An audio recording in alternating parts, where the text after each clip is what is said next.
Welcome. And today I'm going to show you how you can change keybinds or just control layout in Battlefield 6. So just go to the settings and click right here, controller, and you can select soldier, vehicles, aircraft, gunner, transports, and helicopter to see which button what it does. And to edit, just click right here to edit settings, and you can edit settings, as you can see, for the gunner, for the helicopter, aircraft, and etc. So if you want to edit the simple settings, click right here, UI control, and you can click it on controller tuning right here.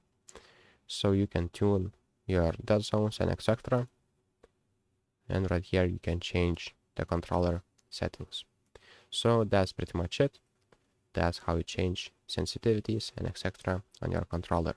If this video was helpful, please make sure to subscribe to Guide to Everything, comment down below, and see you in the next one.